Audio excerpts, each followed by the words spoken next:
Hürmetli vatandaşlık şeyimizi başlayımız. Bugün Çislak 2019 yıl 11. ayının 11. günü haftaki düşenbe. Endiki mavzumunda vatandaşlık şeylerine devamı. Sakçı rast ok bilen namayişçilerini attı. Şangan zor kölemde tevreş devrige kirip geldi.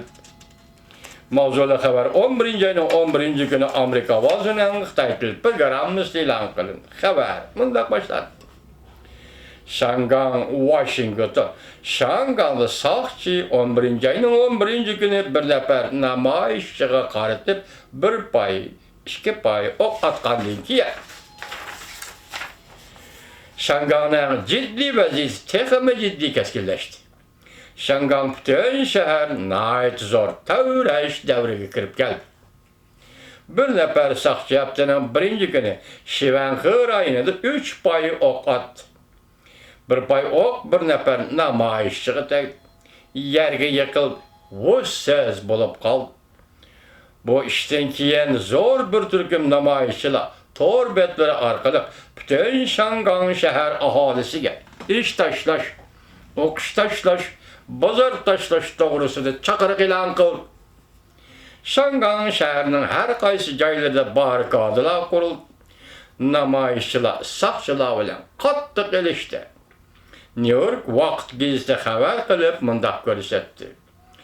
Haftanın birinci günü butkul Şangan şehri devreş devrige yakiz bir zamanga kirib keldi. Ok chiqarish vaqasi Şangan xalqini g'azabga keltirdi. İşqi ketayotgan Şangan xalqi ishni tashlab namoyishchilar qatoriga qo'shildi. 10 mingdan ortiq namoyishchi bir yerga to'plashib, saqchilar bilan to'qnashdi. Qaltis manzara vatandosh. Bularning ichida nurg'un kishilar kostyum kiyishgan, demak, ish o'rnidan kelgan. İşxona xizmat kiyimlerini kiyishgan, balki ishga ketayotgan odamlar namoyish qo'shilib, 10 mingdan ortiq kishi Şangan'da bir yerga to'planib, saqchilar bilan elishdi. Maktablarda o'quvchilar saqchilar qartib, ichidan yanadigan botolkalarni atdi. Saqchilar yosh oqqizadigan bombalarni atdi. Ok tekkan 21 yoshli o'quvchi doktorxonada ok chiqarib elindi, lekin hayoti xatarlik deyildi. Jungoning aloqador matbuot yer shari Vaqt gazeti 11. ayının 11. günü e'lon qilgan bir parcha bosh maqolasida bunday ko'rsatdi. Ok tekkan namoyishchi ayni vaqtda saqchining qo'lidan qurolni tortib olmoqchi bo'ldi, dedi. Bu gazet yana mundaq dedi. Ciddi vaqtda Şangan saqchilarning zo'ravonlarga ok chiqarishini qo'llaymiz. Ciddi vaqtda Şangan'da saqchilarning zo'ravonlarga ok chiqarishini qo'llaymiz. Ko'rdingizmi? Jungoning yer shari Vaqt gazeti nima deyapti?